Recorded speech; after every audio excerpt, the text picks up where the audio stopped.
Stonehenge wasn't a witchy monument to travel through time. It was actually constructed as a hope to build a different future. Recent research just found out that the monument was probably raised as an attempt to reunite the Britons during a period of big division. The thread of this story lies on the altar stone, the monument's most iconic rock. For years, scientists believed that the stones used in Stonehenge, including the altar stone, came from the nearby Preseli Hills in Wales. In this scenario, Stonehenge would have been built by a local community, that is, Neolithic people who would have found easy-to-access materials to build a ceremonial mound, a sundial calendar, and a final resting place, all in one. Things changed when another discovery was made. In 2018, leading-edge research pointed that the altar stone actually came from the River Tay region in northeastern Scotland, which is located over 400 miles away from Stonehenge. Scientists found similar rocks as such in Scottish monuments. You see, the altar stone is a recumbent stone, laying on its side. Many of the rocks were found in ceremonial stone circles in Scotland, and they are unique to this region.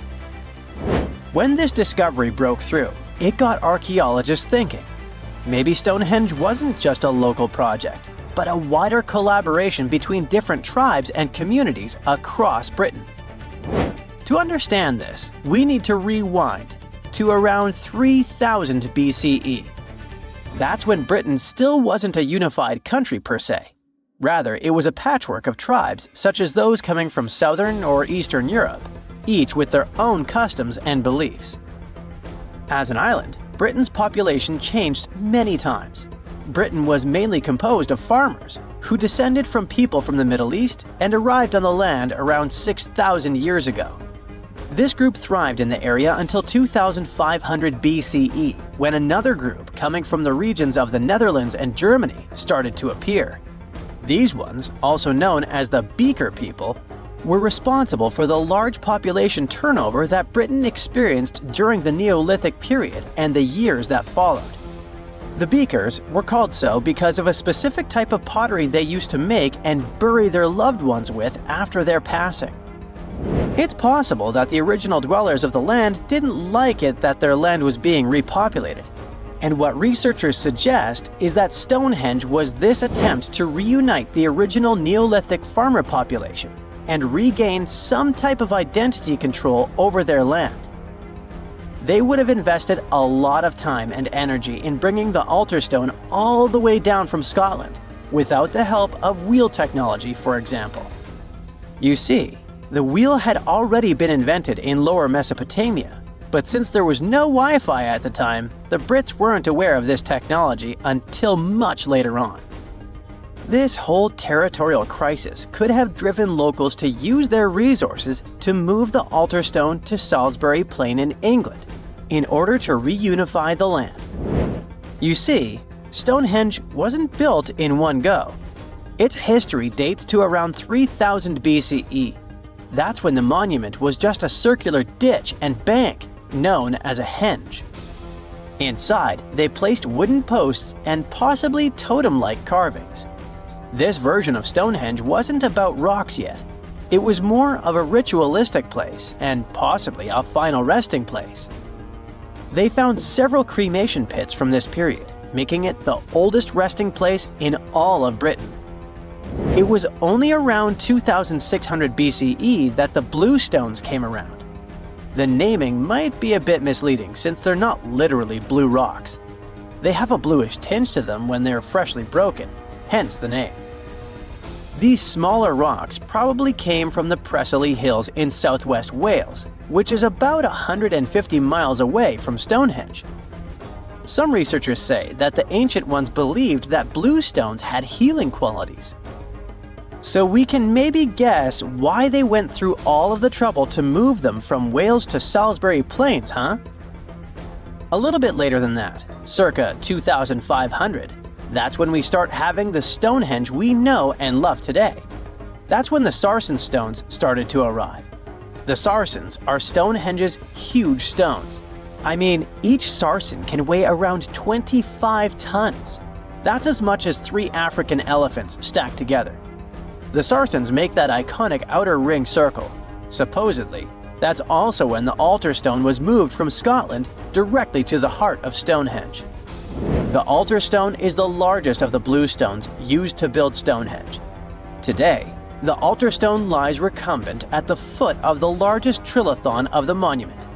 In case you don't know, the trilithons are the horizontal stones used to form those famous arches we see today. And here's where the story takes a twist. For nearly a century, scientists believe that the altar stone came from the same area as the blue stones, the Preseli Hills in Wales. It made sense back then. If you're already hauling stones from Wales, why not grab a special one to be the so-called altar? Except that theory started crumbling in 2018, when a team of researchers decided to dig deeper. They used advanced geochemical analysis to pinpoint where the altar stone's sandstone actually came from, and it turns out it wasn't Wales. Instead, the results pointed north, specifically to the Orcadian Basin in northeastern Scotland, 400 miles from Stonehenge. This revelation changed the whole script of Stonehenge's story. How would they move the rocks, you may ask? Well, there's an old theory known as the ice road that suggests that the rocks were moved by natural icy pathways that formed during the winter. This way, they could slide the rocks down all the way to Stonehenge. But hey, if we're talking about a distance of over 100 miles, that's not too realistic. Anyways, this theory was debunked because it was warmer back then than it is today. There's also the river theory that suggests that the rocks were floating along the river from the quarry to the site. But if we're talking about Sarsen rocks, they're too heavy to float. So there goes this theory. What we're saying is, no one knows how the rocks were moved. Another interesting info came from all the research done in Stonehenge. A recent laser survey of the stones revealed the different stone working methods used and has shown that some parts of the monument were more carefully finished than others. In particular, the northeast side and the inner faces of the central trilithons were finely dressed. FYI, a trilithon is one of Stonehenge's most famous shapes. It's when 2 huge monoliths receive a third one on top of them, connecting the 2 together. This fancy word is just Greek for having 3 stones. But anyway, the bigger question, and maybe why Stonehenge is so famous, is why it was built in the first place. You see, Stonehenge's entire layout seems to have been carefully planned to align with the movements of the sun. The monument's architecture is particularly attuned to the solstices, the shortest and longest days of the year. During the summer solstice, the sun rises perfectly in line with the heel stone, casting light straight into the heart of the stone circle. A spectacular, almost magical sight that surely wowed its ancient audience. But it's the midwinter solstice that seems to hold a special connection to the altar stone. As the sun sets on that day, its light aligns with the altar stone at the center of Stonehenge. To the builders of Stonehenge, this alignment may have symbolized more than just celestial precision. It likely carried profound ancestral and spiritual significance. The altar stone, illuminated by the setting sun, could have been seen as a bridge between worlds, connecting the living with their ancestors, the earth with the cosmos, and the present with the eternal. In a world without calendars, clocks, or weather apps, the solstices were everything. They marked the rhythm of life, guiding agricultural cycles and spiritual rituals alike. So Stonehenge wasn't just about the stones or the people who built it, but perhaps a way to honor their ancestral roots in an ever-changing world. Hey, you've heard of Stonehenge. Of course you have. Big rocks mysteriously mounted in circles on a plain in England by, somebody. But what if England's Stonehenge is only a replica of another monument, and its builders just crossed the Atlantic and copied what someone had already done elsewhere? Well, it turns out researchers found another Stonehenge underneath the waters of Lake Michigan. This lake is a hotspot for woo-woo unexplained things. A bunch of disappearances, plane crashes, and now this, an ancient underwater monument that looks strangely enough like Stonehenge. We couldn't help ourselves and needed to dive deep into this story. A ring of massive stones, arranged in a way that felt all too familiar. They saw two circles, an outer one and an inner one, sitting 40 feet below the surface. But this wasn't just a random pile of rocks.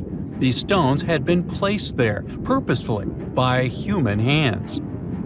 And by doing some further research, they discovered that they were staring at a structure that's over 9,000 years old. Think about it. This Stonehenge beneath Lake Michigan predates the pyramids.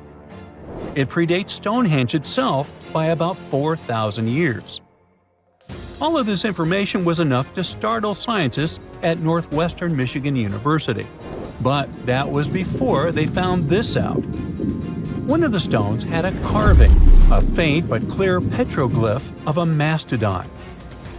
Mastodons kind of look like the ancestors to our modern-day elephants, but they have been extinct on planet Earth since 10,000 years ago. So, whoever built this underwater Stonehenge needed to be alive at the same time these creatures roamed our planet. This discovery raised many questions among scientists. I mean, why on earth would they go through all this trouble to lay rocks at the bottom of a lake? Well, first things first. Scientists believe that Lake Michigan had much less water back then than it does now. Second, it could have something to do with ancestral practices of First Nation people. There's one theory from a professor of the University of Michigan. He suggested that the stones formed a kind of prehistoric hunting trap. He believes that early hunters used the circular formation as a drive lane to herd large animals like the mastodons from the rock carvings we were just talking about. Once they got these huge animals into a tighter circle, they could be more easily hunted. But not everyone's convinced by this theory. Some believe the circle probably had a deeper spiritual purpose. According to local Native American tribes, like the Anishinaabe, stones are more than just rocks. They're living beings.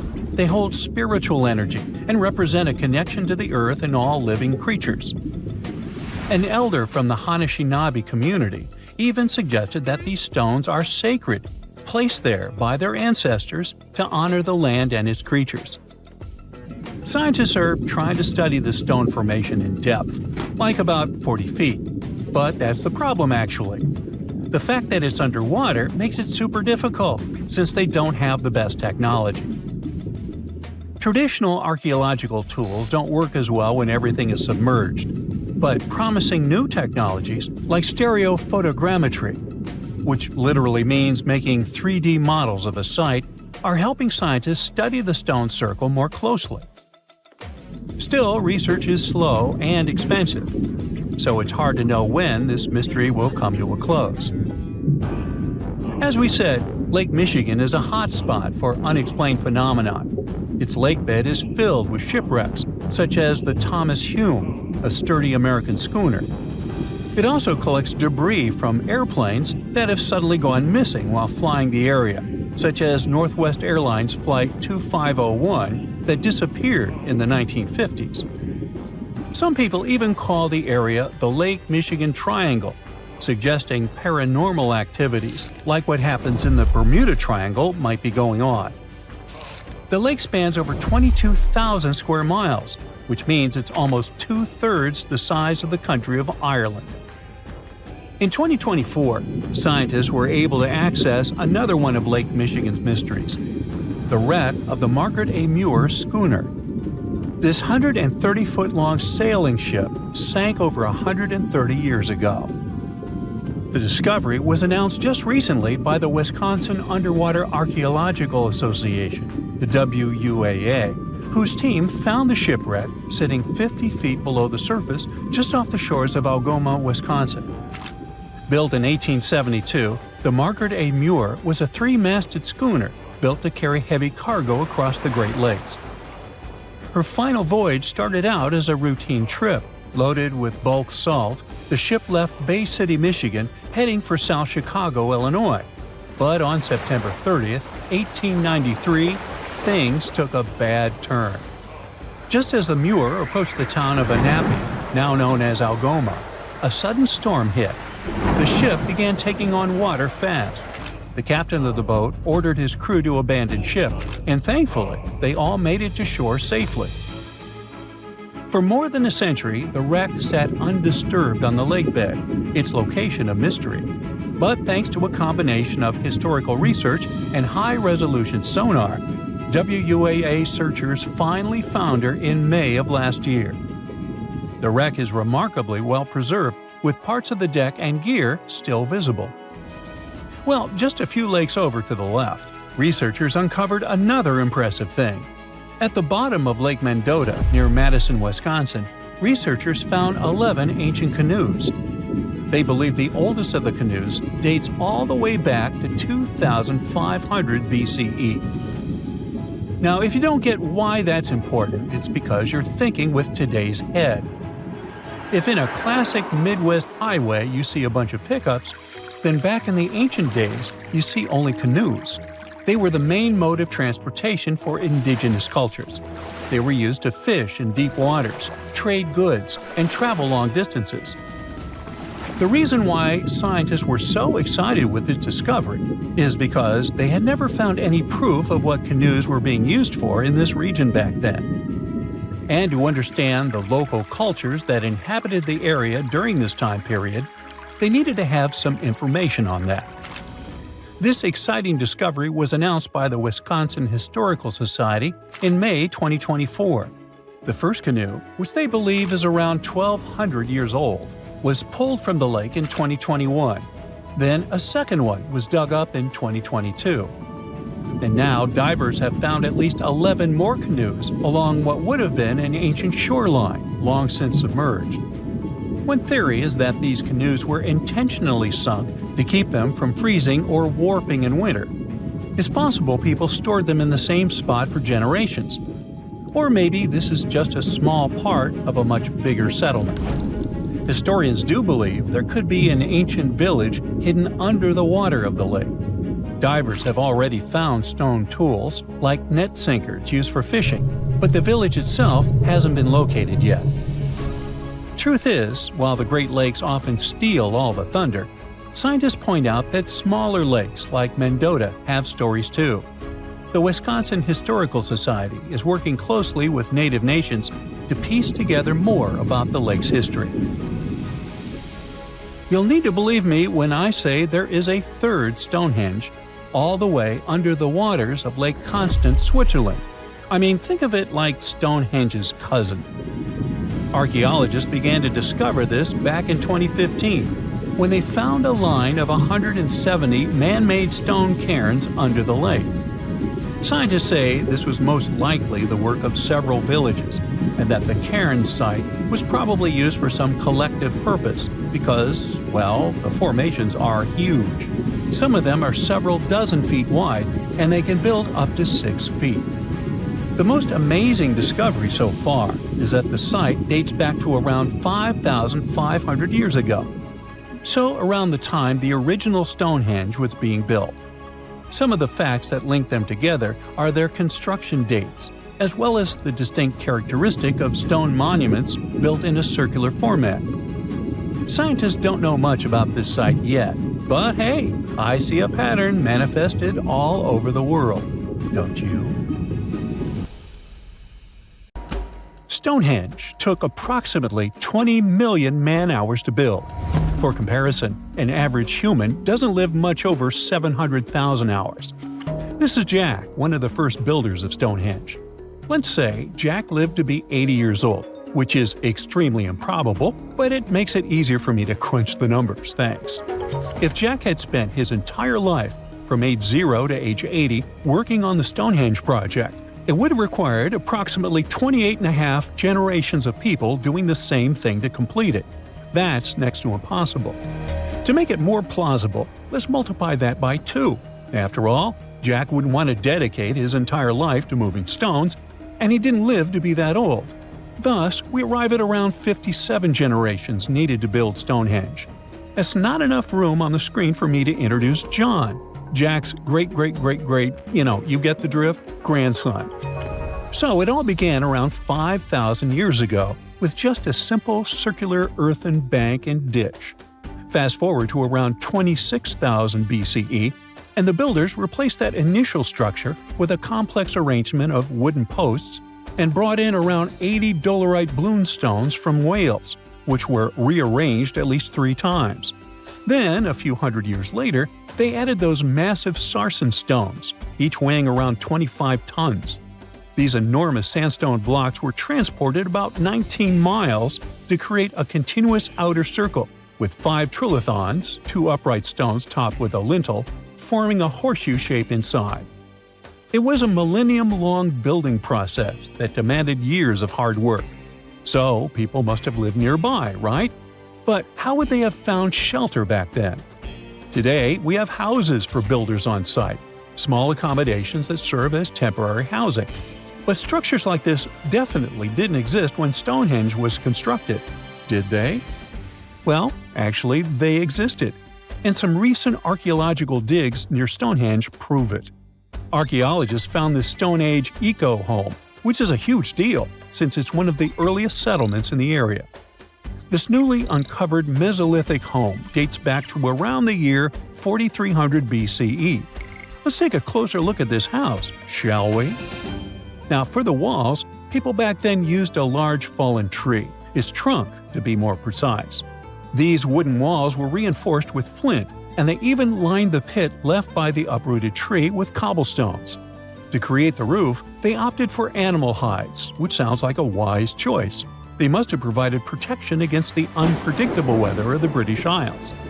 Now, you might be wondering, the weather in Britain is indeed unpredictable, and it has been that way since time immemorial.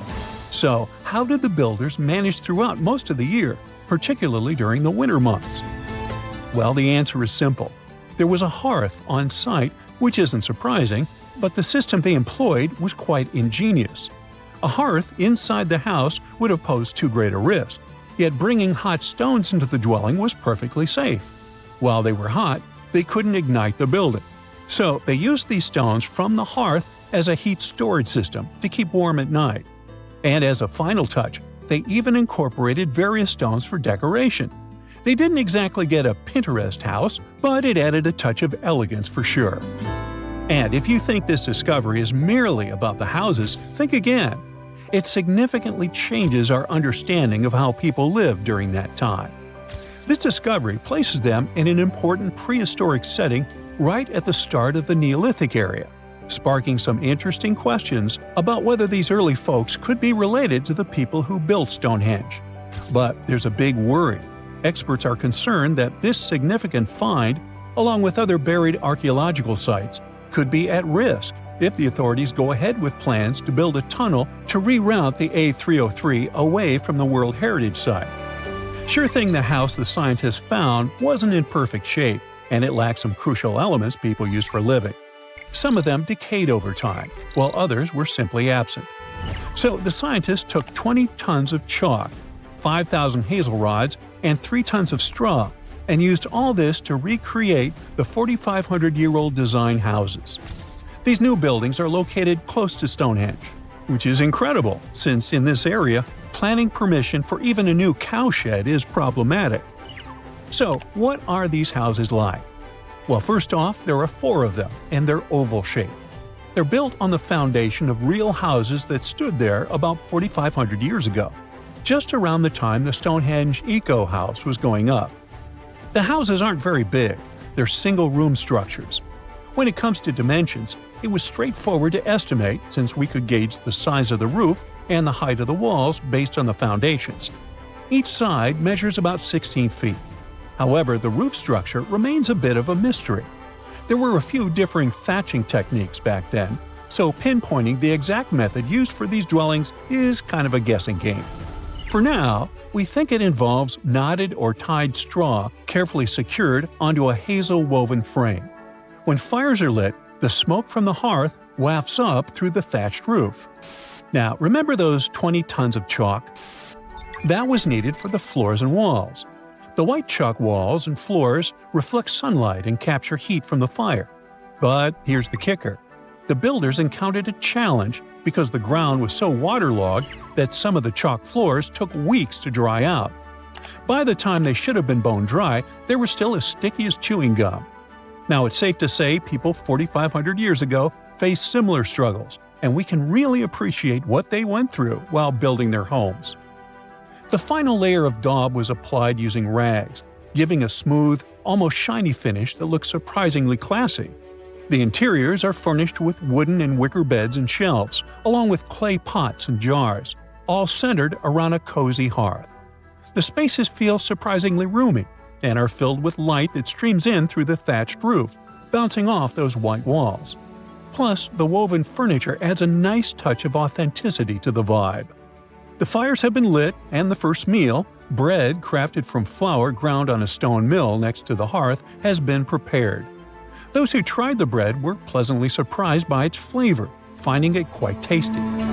Now, here comes the bummer. Those who recreated the houses did cheat a little. While the materials used were authentic, the tools weren't. They used cement mixers to mix the daub, wheelbarrows to transport the timber, and logs by the hearth were split with steel axes instead of stone ones. Still, the builders aren't professionals, they're volunteers. So I think a bit of cheating is totally cool in this case. There are other volunteers on site who are more than happy to chat about the daily activities of the Stonehenge builders, from grinding grain with a quern to making rope from rushes. But these houses and the Eco House aren't the only remarkable things in the Stonehenge area. Some years ago, archaeologists uncovered a burial site close to Stonehenge that predates the monument itself.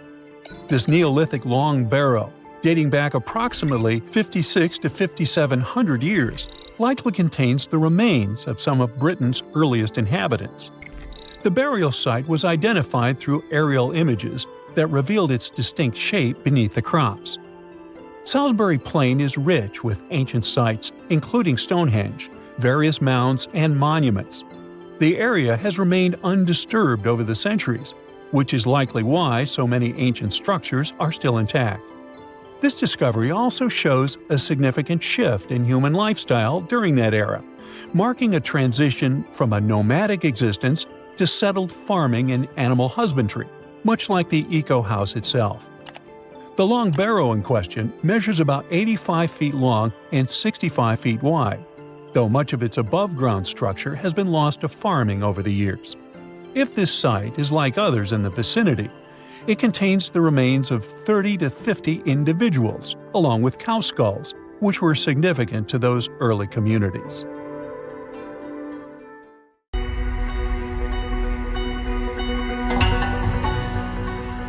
Take a look at these stones. They seem ordinary at first glance, just ancient slabs, ruins of some buildings.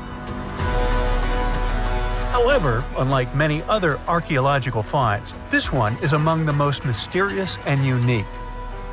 Here's why. These stones are the remains of a large temple complex called Puma Punku, located in Bolivia.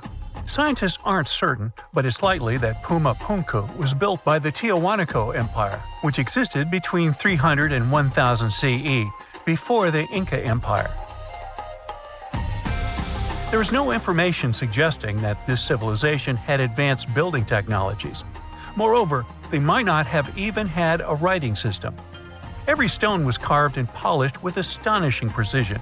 They fit together perfectly, like pieces of a puzzle. The craft is so refined that not even a razor blade can pass between the stones. Quite impressive for people who lived around 1500 years ago. And these stones are heavy. The largest ones weighed around 130 tons. So, how did the builders transport such weight from one place to another? Scientists suggest that this civilization did not know about the invention of the wheel. So, how did they manage to build such a perfect engineering structure? Did Tiahuanaco have the knowledge and tools for stonework? Or did someone else build Puma Punku? There are several theories about this. Theory 1.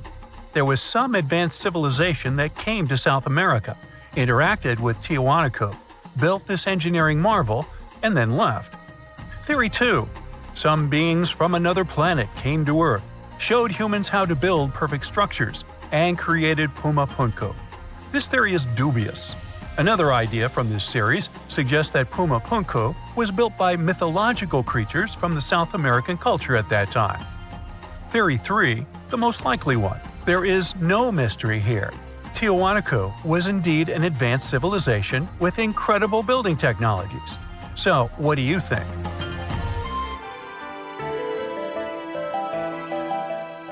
Okay, we've seen some pretty rectangular stones used for building a temple.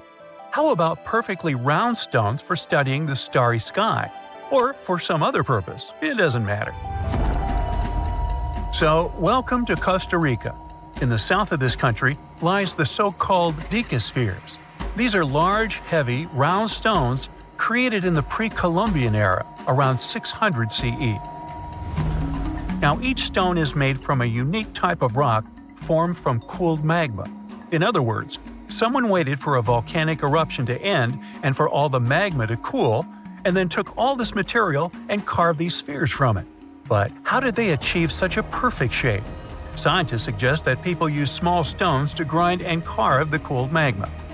Some specialists think that the stones were made for navigation. They could have indicated the way to certain places. Another theory claims that the Deca squares were used for astronomy. No one knows for sure. We may never get the answer to this question because the people who knew the secret of the stones disappeared after the Spanish expansion.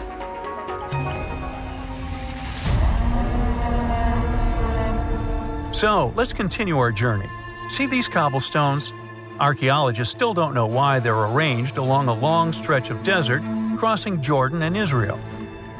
These strange stones form a chain of lines 40 miles long and have been here since around 300 BCE. Because they were discovered by pilots during flights about 100 years ago, some call these stones kites. One of the more popular theories suggests that people placed these structures here to lure animals into a pit where they could be caught.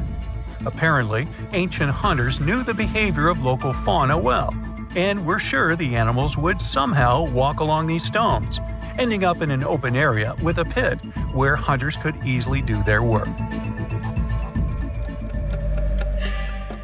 Perfectly smooth rectangular and square stones, round stones, stone traps for animals. What's next? How about a stone canvas or stone painting? To see this ancient artifact, we'll travel to Glasgow, Scotland, where archaeologists unearthed a stone slab created about 5,000 years ago. It is called the Cockno Stone. The slab measures 43 by 26 feet, about half a basketball court. And this entire area is filled with strange swirling patterns that scientists call cup and ring marks. But what do they mean? As usual, scientists don't know for sure. But one theory suggests that the inscriptions on the stone are somehow related to astronomical phenomena, such as lunar or solar eclipses. Maybe it was a star map, or maybe people just wanted to create a work of art. In any case, there is another interesting fact related to the cup and ring marks. Scientists have found similar drawings in other prehistoric sites around the world. Okay, let's step away from mysterious stones and look at some other archaeological mysteries. Here is the approximate order of civilization development starting from 8000 BCE, according to scientists. First, people settle in one place and build a city or settlement there. Then they engage in agriculture, and after that, they build temples.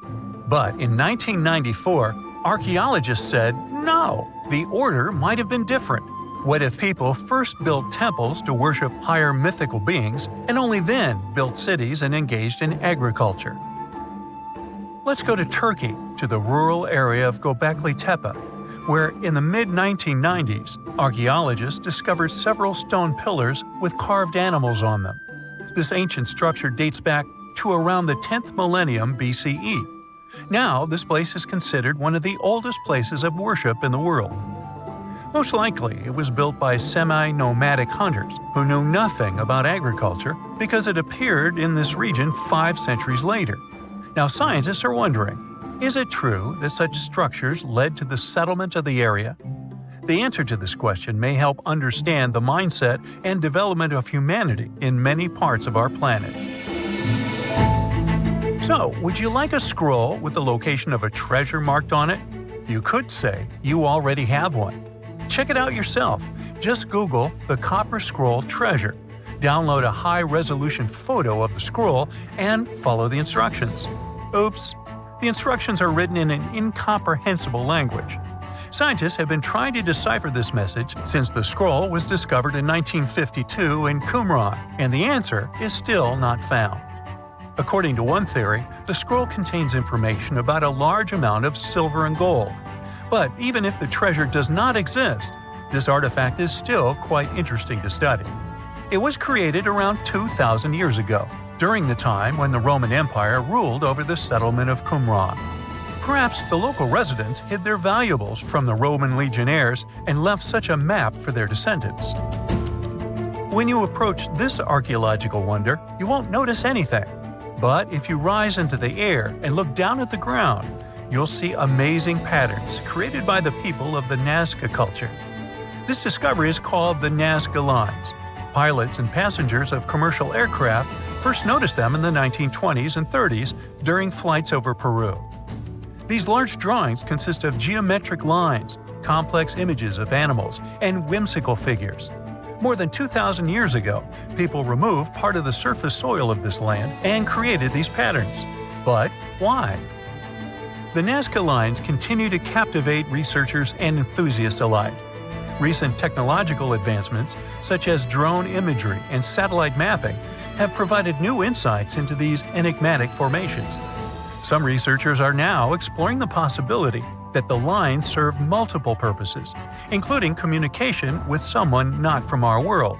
And to some extent, this is true. Some scientists believe that the Nazca Lines were a ritual method for communicating with the deities of the Nazca civilization. Studying these archaeological wonders not only enriches our knowledge of the past, but also inspires us to appreciate the ingenuity and creativity of the human spirit. Imagine you've booked a tour through the jungles of Costa Rica. All of a sudden, you stumble upon a huge stone sphere, nearly the length of a king-sized bed in diameter. How on earth did it end up there? And what does it symbolize? You immediately ask your guide. He's not as amazed as you are, and tells you that there are actually several hundreds of them scattered across the south of the country. The mysterious stone spheres don't have an official name. The locals simply call them las bolas, which means balls in Spanish, while historians refer to them as Diques spheres, after the culture that produced them. Scientists have studied the sediment layers of the earth around them and estimate that the earliest were made around the year 600 CE, and the newest ones date to the year 1000 CE. Many of the spheres were relocated after their initial discovery, and that's why archaeologists can't date them precisely. The Diques culture completely disappeared shortly after they were discovered by the Spanish in the 16th century. Unlike the Mayas and the Aztecs, the myths or legends of these peoples didn't survive, so they cannot explain the existence of the mysterious orbs. More than 300 of these objects have been discovered so far, with some being smaller than 1 inch in diameter, and the largest measures 6.6 feet in diameter, standing taller than most humans. Although there are ones made from limestone, most spheres were carved out of a coarse version of basalt, a type of rock that forms when lava cools rapidly. Some orbs weigh up to 15 tons, and in most cases, their surface is smooth to the touch, although there are coarse, mostly unfinished pieces. If we throw away the theory that river erosion naturally sculpted the spheres, the ancient people seem to have created them by hammering boulders with other rocks. Once they got the rough shape they were aiming for, they would polish the rock to perfection, using techniques such as controlled fracture and grinding. The mysterious spheres are located in the Diques Delta, on the coast of the Pacific Ocean. Most of them can be found in a place called Farm 6, which, alongside 3 other sites, was proclaimed a UNESCO World Heritage Site in in 2014. The area contains other finds from the pre-Columbian era, such as paved areas, burial sites, and mounds. For centuries, the stone balls were hidden under a thick layer of sediment that protected them against the elements and looters until they were unearthed during the 1930s. The company that owned the land was clearing the rainforest for banana plantations when they stumbled upon these unusual stone constructions. Some were damaged by bulldozers, and some by workers trying to pry them open, as they believed there was gold hidden inside. It took a while before the authorities intervened to stop further damage to the finds. Doris Stone, the daughter of an executive of the company that owned the land, was the first to study the spheres.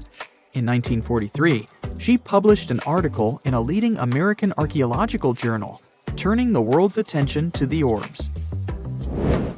Expeditions soon followed, and archaeologists were immediately able to determine that the stone formations were human-made, probably created by the ancient indigenous population of Costa Rica. To this day, no one has been able to fully explain their function in a scientific way. It means there's still room for some wild theories about the sphere's origins and true purpose. The most popular theory in the scientific community is that the stone spheres served as decorations and status symbols, as many of them were found near the houses of chieftains. Local tribal leaders were also laid to rest with some of the smaller balls, so these stone formations were definitely associated with power in some way.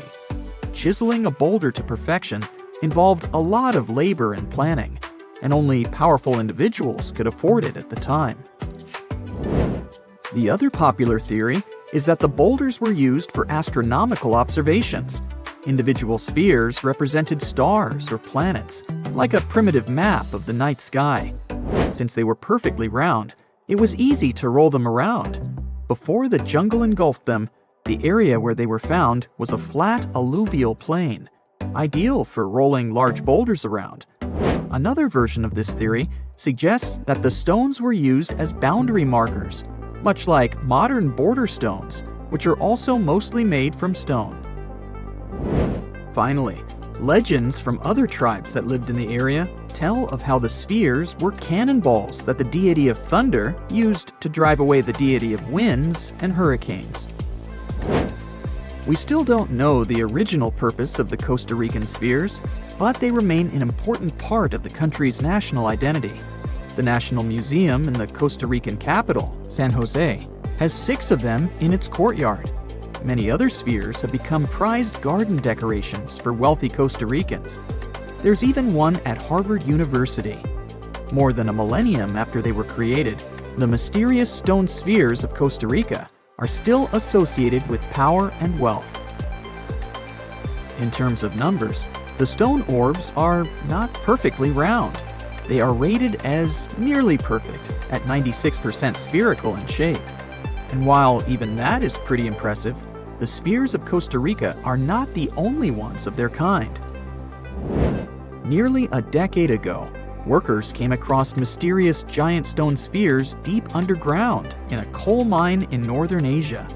The surface of the spheres, which measured a little over the length of a human footstep in diameter, was unusually smooth, and people tried to explain it somehow. Some were certain they were out of this world, and others suggested the spheres were actually petrified dinosaur eggs. Scientists quickly put an end to further discussion, as it turned out that the mysterious spheres were concretions. Those are rock formations that take millions of years to form deep underground. Think of a pebble that picks up snow as it rolls down a hill. That's how concretions are made. Groundwater, rich in sediment and minerals, flows around the sediment, slowly shaping it into a perfect orb. The process is quite common in nature, but most concretions are fairly small. The spheres found in the coal mine grew to their size in the mineral-rich ground, and they were big enough to get the press and the general public interested. Another possible case of concretions is the massive stone spheres found in the Visoko Valley in Bosnia. Samir Osmanagic, better known as the Bosnian Indiana Jones, was the first to explore those objects about as wide as the length of a London bus. He believes the stone spheres were carved by a lost civilization that lived in the area 1,000 years ago. The reddish color of the orbs, though, is proof to geologists that they are indeed concretions, rich in iron content. The Moki marbles, found in rural Utah, are similar in color to the Bosnian spheres. These tiny concretions are the size of toy marbles and consist of a sandstone core and a shell made out of hematite, an iron ore. In South Africa, miners have come across Klerksdorp spheres, which are similar in shape and size to Moki marbles. The only difference is that these ones formed inside volcanic sediments and ash. The most intriguing among human-made tiny spheres are probably the orbs found on several Greek islands. Scientists discovered 700 stones smaller than golf balls near the Bronze Age site of Akrotiri on the island of Santorini. They believe that the finds were between 3,600 and 4,500 years old. When they compared all the stones' variations in size and color, the archaeologists concluded that these enigmatic stones could have easily been the oldest board game ever made. With the help of artificial intelligence, scientists are now trying to work out the rules of this game. The majority of us have believed for a really long time that Stonehenge, one of the most iconic monuments in the world, was an ancient calendar because of its alignment with the summer and winter solstices. But no one could figure out how it really worked. Now, a team of researchers have come out with another study. It turns out that Stonehenge could have functioned like the solar calendar. It's a similar principle to the solar calendar ancient Egyptians used to have, the one based on a year composed of 365.25 days. Each of the stones from this big mysterious sarsen circle represented one day within a month. Sarsens are what we call these large boulders. It's actually a perpetual calendar, where people could track every winter solstice sunset. That way, those who lived near Stonehenge, which is today Wiltshire, UK, could keep track of the days and months of the year. We all now understand this mysterious calendar system because of this interesting discovery in 2020. The team has identified the source of 50 of the 52 sarsens that make up the iconic stone circle we all know about. They analyzed the chemical composition of these sarsens and traced their origins to the West Woods in Wiltshire, which is about 15 miles away from the monument. Not only did these 50 sarsens come from the same source, but they were also placed in their current position at approximately the same time. They make the outer circle of Stonehenge, together with a horseshoe-shaped inner ring. Near the center of the monument, there are smaller rocks, known as bluestones. The team traced the origins of the bluestones all the way to Wales. They also discovered that the sarsens share a common chemistry, over 99% silica with trace elements. Two sarsens were different from each other and also different from the main cluster. These sarsens were arranged in 3 different formations at Stonehenge. 30 of them formed this huge stone circle that dominates the monument. 4 station stones ended up in a rectangular formation outside the circle, while the rest, located inside the stone circle, were constructed into 5 trilithons. A trilithon is when you have 2 vertical stones with a horizontal lintel at the top. 30, 5, and 4 are pretty interesting numbers in the context of this calendar system. The 30 uprights that are spread around the main sarsen ring could represent days of the month. If you multiply that by 12, you get 360. Add on 5 more, those from the central trilithons, and the result is 365. And to really adjust the calendar to match a solar year, you need to add 1 extra leap day for every 4 years, right? The team believes the ancient people used the 4 station stones to keep track of this part. So, in this system, they paired the summer and winter solstice every year with the same pair of stones. Ancient people started building Stonehenge about 5,000 years ago, and it took more than 1,000 years to finish the work. But the Stonehenge you see today is not the complete, original version from the beginning. people have broken and taken away many of its old bluestones and sarsens.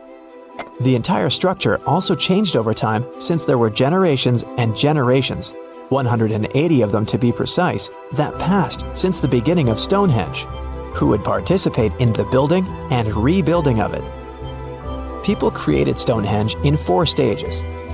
They first built a circular enclosure that stretched over 330 feet, 100 meters, in diameter and went around 56 pits. A high bank flanks the ditch of the enclosure, while there's a low bank on the outside. Some theories even say that this part was some form of a communal cemetery. Later, in the second stage, builders added a horseshoe of sarsen trilithons. In the third stage, they constructed a ceremonial avenue that was nearly 2 miles long. It possibly traced the path of the bluestones. People moved from the Aubrey holes to the Q&R holes, a double arc that these bluestones have been arranged into. At this stage, builders also reorganized the entrance stones and recut the main enclosure ditch. During the fourth stage, the stones were broken and builders etched carvings into the sarsens. Later, the bluestones ended up being modified again. Builders didn't leave any written records about how they managed to drag these heavy stones to the site and get them to stand so perfectly upright. But there are theories that say their techniques were more closely associated with woodwork than masonry.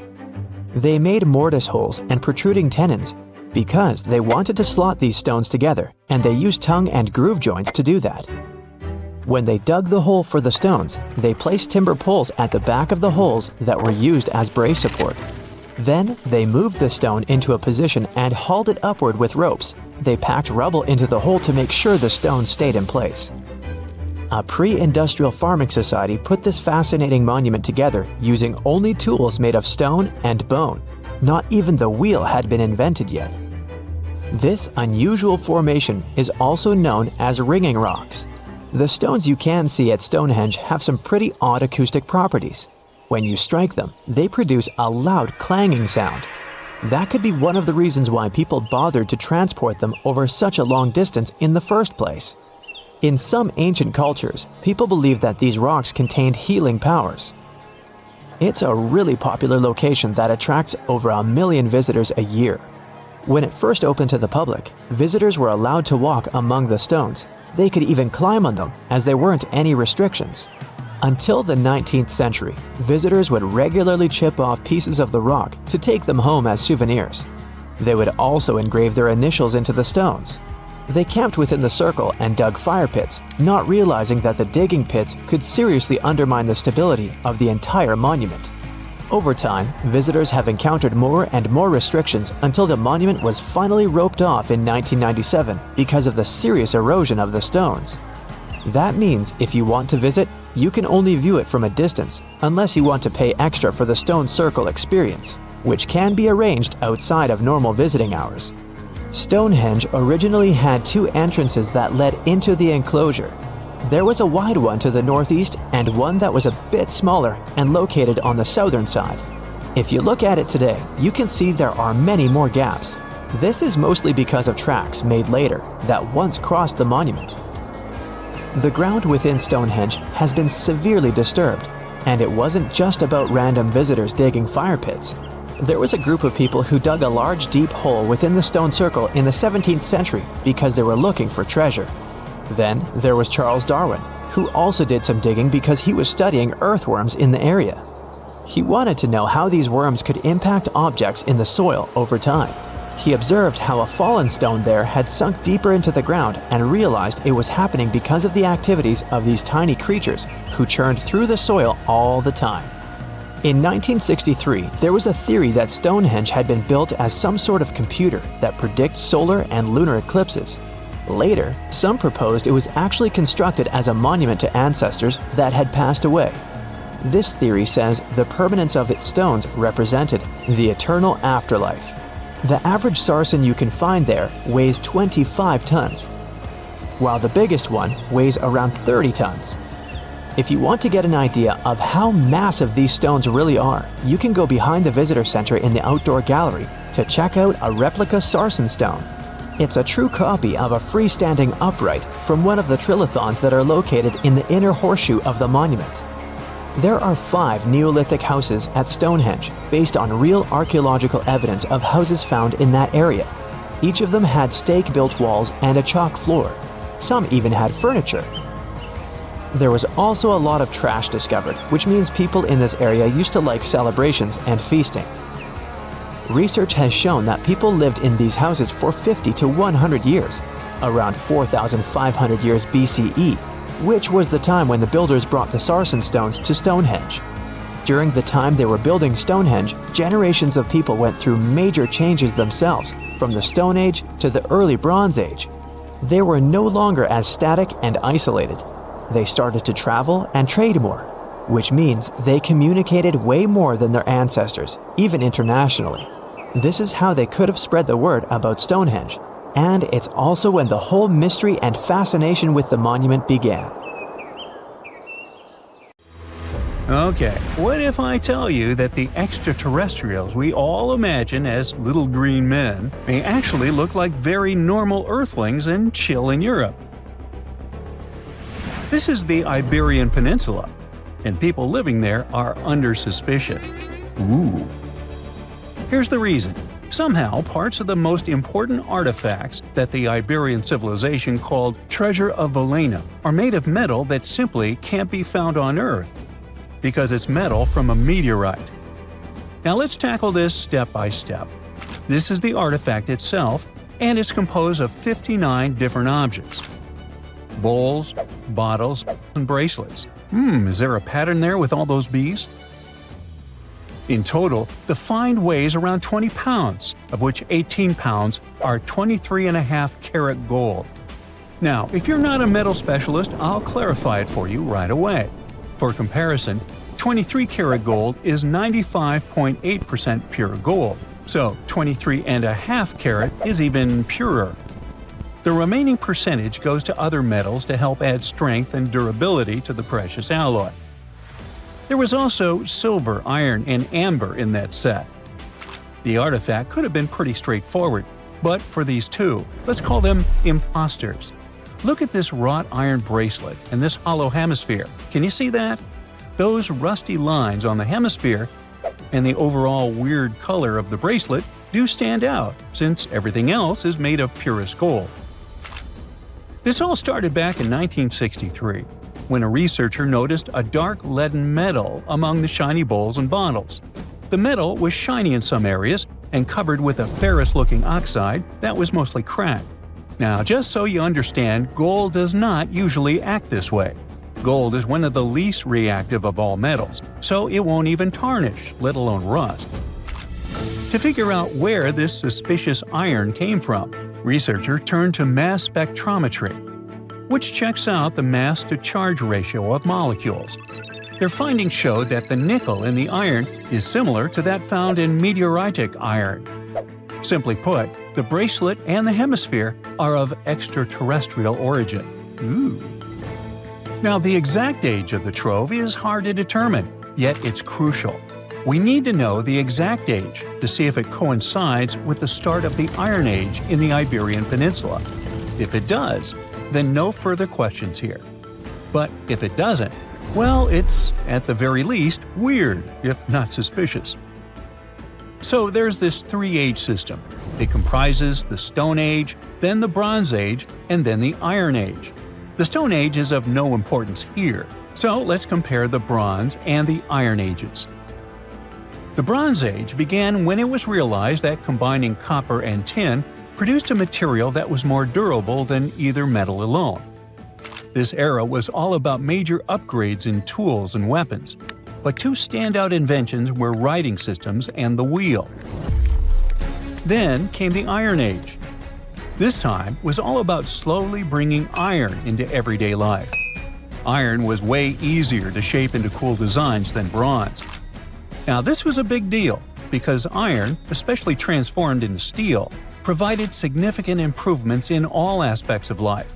Tools became lighter, cheaper, and stronger compared to their bronze equivalents. You get it? Good. So, researchers have long debated whether the treasure dates back to the post-Archaic era or the latter part of the Bronze Age. The most recent study claims that those artifacts were created in 1400 to 1200 BCE, and something really doesn't add up. First off, the Iron Age began around 500 years after these artifacts were crafted. Plus, ancient craftsmen couldn't know back then how to work with metals that landed on Earth approximately 1 million years ago. And while the dates are really hard to explain, there is a logical explanation for the craftsmanship. The theory here is that those metal workers simply had access to the fallen meteorite, and thus, they could study it well and discover its properties before using it for decorative purposes. They could have figured it out through trial and error, and once they knew exactly how to work with this extraterrestrial metal, they proceeded to adorn the artifacts with it. Plus, there were the Phoenicians, who contributed to their craftsmanship. Now, it's true that the Iberian people have been processing metal and making pottery long before the Phoenicians settled on the peninsula. But the arrival of new metalworking techniques and the introduction of the potter's wheel enabled them to produce better quality goods much faster than before. So, we figured out the extraterrestrial origins of the Iberian artifacts. But guess what? This area is still under suspicion. The reason for that is the language they spoke. You see, for most modern languages people use today, there will always be some proto-language. Say for Italian, Spanish, and French, it's Latin, hence their similarities. But wait, Iberian was largely spoken where modern Spain is, so why isn't Spanish similar to it? Well, the truth is, no language today is similar to the Iberian. Maybe only the Basque language, but it's because of some similarities found in their numerical systems. Basque is classified as a language isolate, or simply unrelated to any other known languages, and the only language isolate in Europe. The Iberian language is unclassified. While the scripts written in it have been deciphered to various extents, the language itself remains largely unknown. And look at the alphabet the Iberians had. Looks like it doesn't really belong to our planet. But hold up, this one might be a bit of a stretch. When the Phoenicians came to the peninsula, they brought along their alphabet to the Iberians. But honestly, the Iberians probably weren't keen on just copying someone else's writing system, so they tweaked it until it looked completely different. Let's just say they took some inspiration and ran with it. While linguists can guess to some extent how most characters sounded, actually translating the language is still completely impossible. The Iberian language was non-Indo-European and faded away over 2,000 years ago. And there aren't any similar languages left to help us out. Super frustrating, right? Yeah.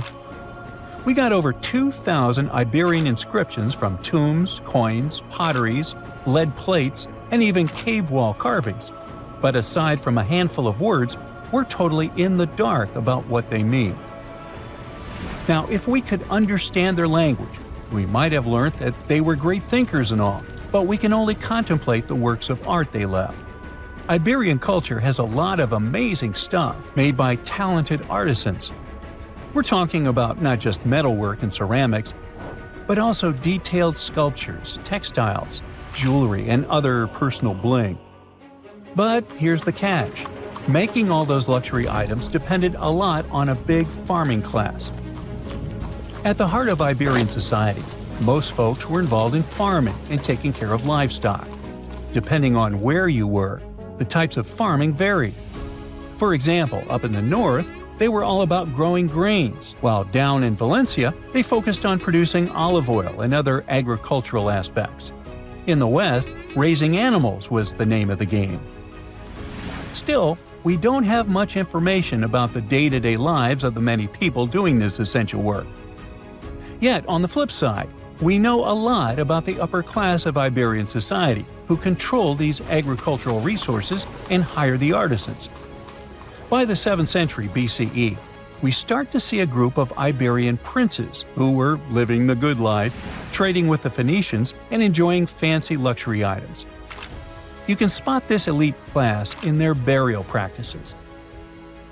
Cremation was the go-to method for funerals among the Iberians, and wealthy individuals were often found in cemeteries with all sorts of lavish goods and funerary sculptures that give us a peek into the fashion and hairstyles of the rich. Interestingly, starting in the 6th century BCE, there was a noticeable drop in the number of recognizable burials, which suggests that these elaborate funeral customs became more exclusive to a small elite. Meanwhile, the fate of the majority, farmers, artisans, soldiers, and laborers, who made up a big chunk of the population, remains a bit of a mystery. It used to be a pretty advanced civilization, but it vanished without a trace. Researchers think it could have been due to some massive earthquake, but so far, we don't know for sure. So looky here, scientists discovered ancient artifacts near King Tut's tomb. Turns out, his VIP final resting place looks more like a public graveyard with about a dozen wooden coffins that's been there for around 3,600 years. Okay, I might have exaggerated a tad. The 11 tombs weren't exactly right next to King Tut, but they were close, near the same city of Luxor. New findings in Egyptian tombs can help us piece together what life was like in ancient Egypt. And guess what? Ancient Egyptians seem to have been remarkably like us, modern humans. Say, the women have always loved jewelry, and archaeologists retrieved a beautifully made necklace with 30 amethyst beads and 2 agate beads, plus a hippo head amulet. Bet it was all the rage back then. Researchers also discovered 2 copper mirrors. One had a handle shaped like a lotus, and the other was decorated with Hathor, the ancient Egyptian deity of the sky, women, fertility, and love. These recent excavations near Tutankhamun's burial site led to another jaw-dropping revelation. For the first time in thousands of years, fragments of Queen Hatshepsut's Valley Temple were uncovered. This fearless woman was thought to be the second female pharaoh, who ruled with both courage and wisdom, leaving a legacy as solid as the stones themselves. Her temple, hidden for ages, opens a window into a time filled with power, intrigue, and spiritual devotion. Archaeologists found over 1,000 beautifully decorated stone blocks on the outskirts of Hatshepsut's funerary temple. There were very few women who managed to take the throne in ancient Egypt. Another tomb was found nearby, and it belonged to the overseer of Queen Teti Sheri's palace, whose name was Jehuti-Mez. Queen Hatshepsut seems to have even more tombs, aces up her sleeve.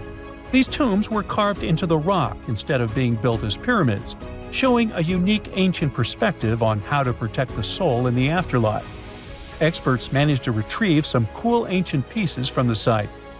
Toys made of clay, mummy masks, winged scarabs, and some amulets. Sadly, there surely used to be way more artifacts, but over the last centuries, there have been people other than archaeologists to stumble upon this site.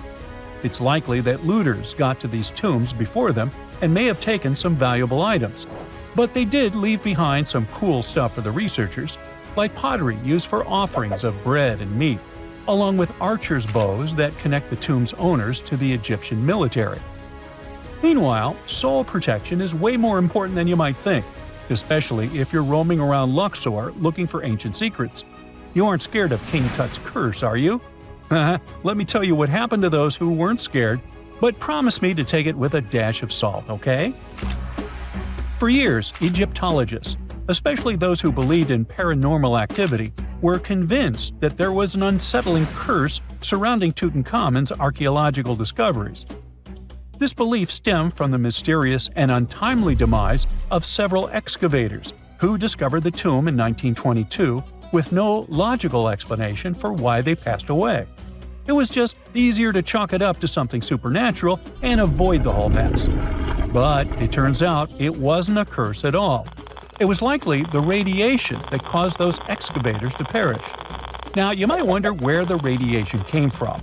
After all, while radioactivity was discovered in the 19th century, ancient Egyptians, despite their impressive pyramids, didn't have any radium lying around to make Tut's tomb glow like crazy. So, what could be the real story? It might have been toxic waste behind it all. Toxic levels of radiation from uranium and hazardous waste have been lurking inside the tomb since it was sealed over 3,000 years ago. The burial chamber of Tutankhamun's tomb reportedly has such high radiation levels that anyone who steps inside could easily end up with a fatal dose of radiation sickness or an incurable condition. By the way, you can have a somewhat similar level of radioactivity if you don't get rid of those moldy dinner leftovers you left to perish in your fridge a month ago. But this radioactivity isn't exclusive to Tutankhamun's tomb.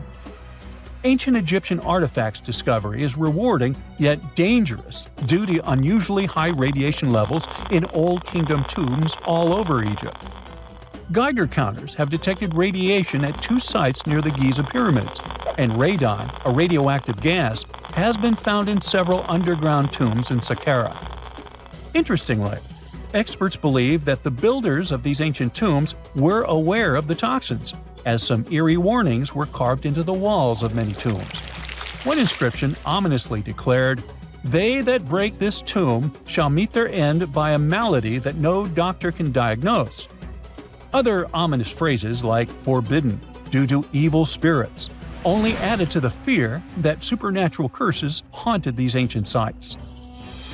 Ominous signs have stunned archaeologists since forever, but the fear grew even stronger a century ago with the mysterious passing of Lord Carnarvon, who funded King Tut's excavation in 1922 and reportedly explored the treasure-filled rooms, along with several others who entered the tomb. Arthur Weigall, another British Egyptologist who was present at the tomb's opening and is credited with starting the curse myth, passed away young when he was just in his 50s in 1934. Chances are the condition that made him pass was connected to radiation. In total, 6 out of the 26 people who were there when the tomb was opened met their end within a decade from various causes. Not only X-ray exposure, those reasons include asphyxia, stroke, heart failure, pneumonia, and even poisoning. Well, isn't this getting a little grim? There was one guy who opened the tomb and somehow managed to avoid the infamous curse, Howard Carter, or so it seemed. Some folks pointed to his survival as proof that the curse wasn't real. After digging up the tomb, Carter published several books on the topic and shifted gears from archaeology to dealing in antiquities for various museums. Despite dodging demise or injury, rumors swirled about how the curse may have impacted him in other ways. One of the big stories linked him to Lord Carnarvon's daughter, Evelyn. Some said he was madly in love with her, but she married someone else, so he chose to stay single. Others claimed they had an affair while she was in Egypt, which ended when her father passed away and she left the country for good. However, there wasn't much evidence to support these stories. Evelyn was just 6 when they met, and they remained friends until his last breath. She was even one of the few attendees at his funeral, but denied any romantic involvement, saying they weren't that close. A year after the revolutionary discovery near King Tut's tomb, Evelyn married politician Sir Brograve Beauchamp and had a daughter. That same year, Beauchamp toured the tomb with his parents, guided by Carter himself. Carter never married and, aside from those posthumous rumors about Evelyn, had no other romantic connections. While the curse adds an intriguing twist to his life story, his tendency to keep relationships at arm's length was evident long before the tomb was opened. It seemed Carter just wasn't a people person. In 1939, after battling a serious illness, he ultimately succumbed to fate. He was 64, which was a pretty common life expectancy in the UK back then, so no one really thought it was off and linked it to an ancient curse. When he passed, it turned out he had several artifacts from Tutankhamun's tomb in his London apartment, which were eventually sent back to Egypt, marking what some viewed as the curse's end. Who knows? Maybe if he hadn't had all those ancient souvenirs at his place, he would have lived way longer. But all the other demises might seem off. The curse theory was likely fueled by some strange events during the excavation. Carnarvon got a mosquito bite that became severely infected, and around the time they opened the tomb, Cairo experienced a bizarre power outage and a freak sandstorm.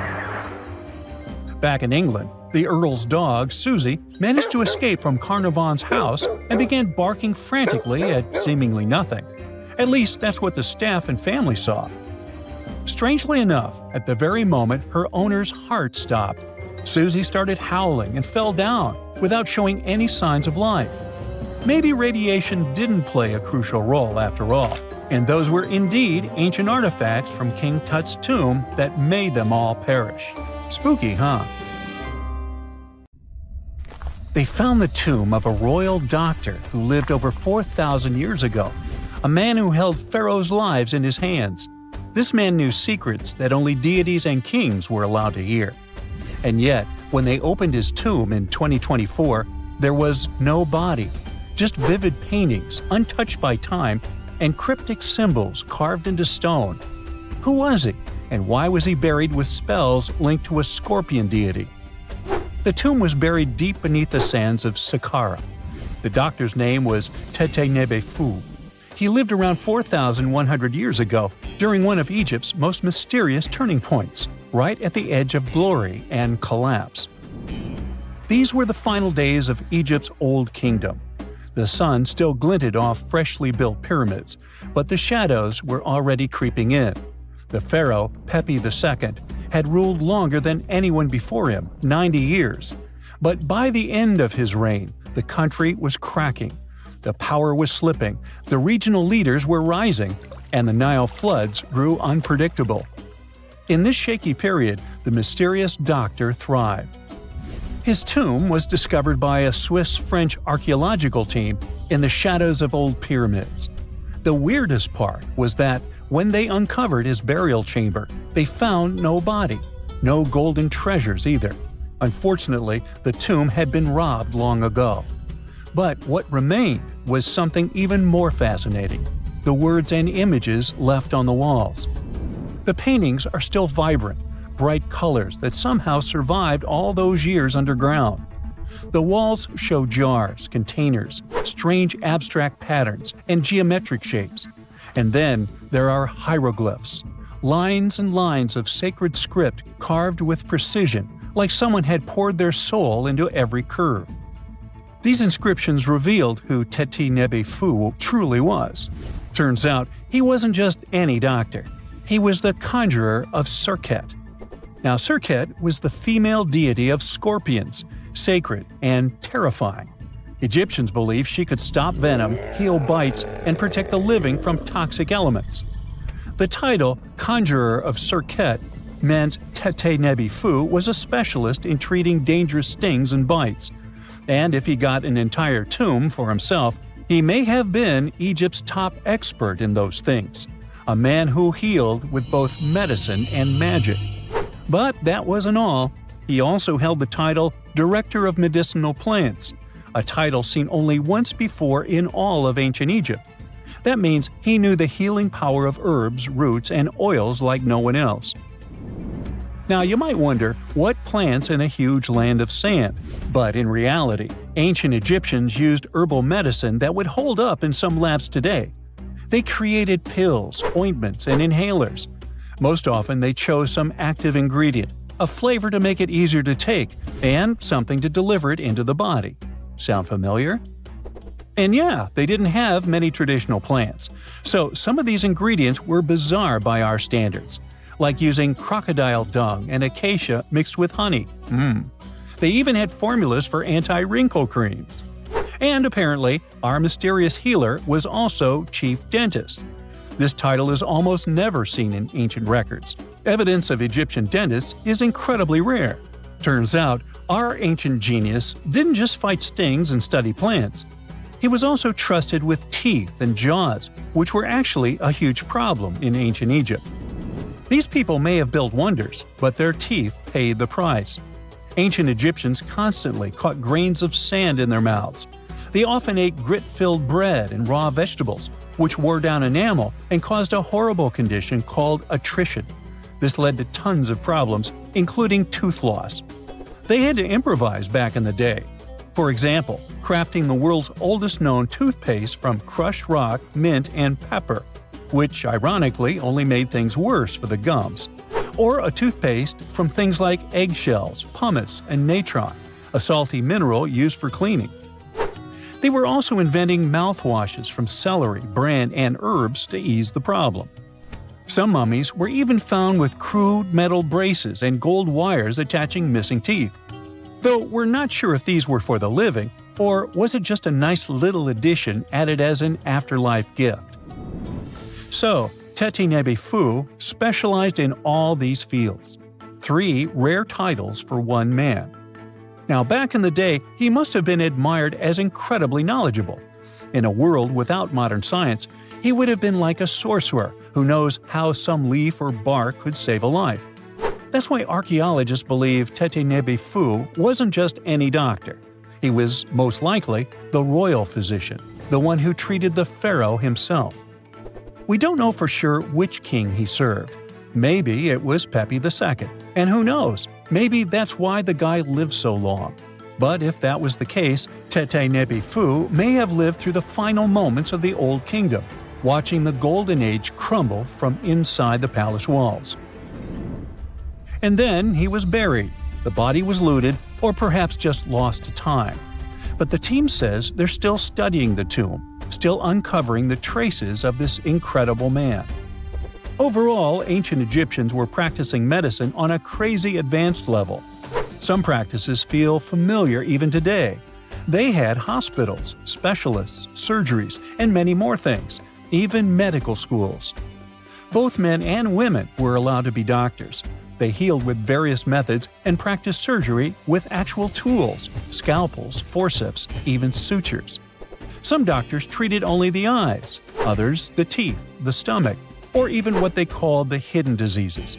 They knew how to clean and dress wounds, could set broken bones using splints made of wood or reeds wrapped in linen, and even prevented infections.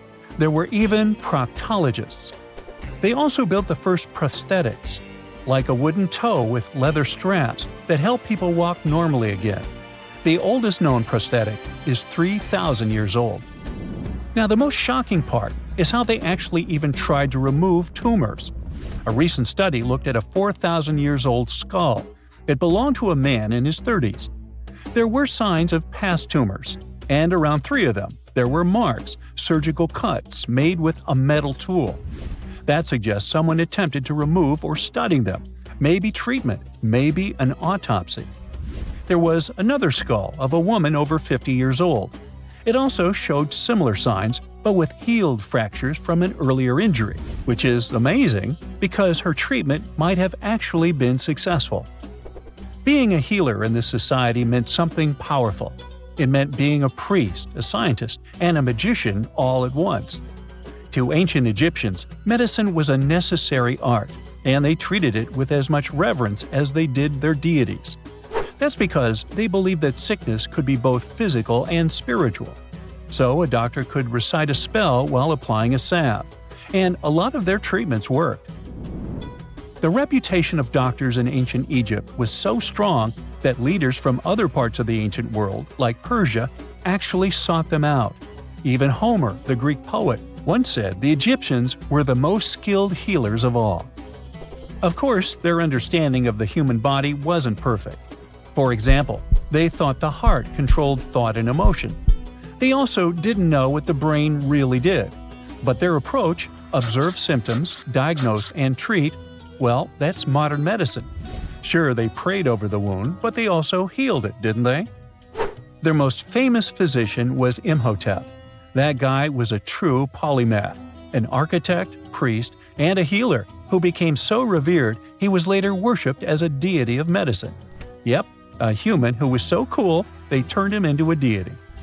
He lived 2,000 years before Hippocrates, the so-called father of medicine. And yet, some people joke we should drop the Hippocratic Oath altogether and swear an Imhotepic oath instead. These people weren't just laying the foundations of pyramids, they were laying the foundations of healthcare.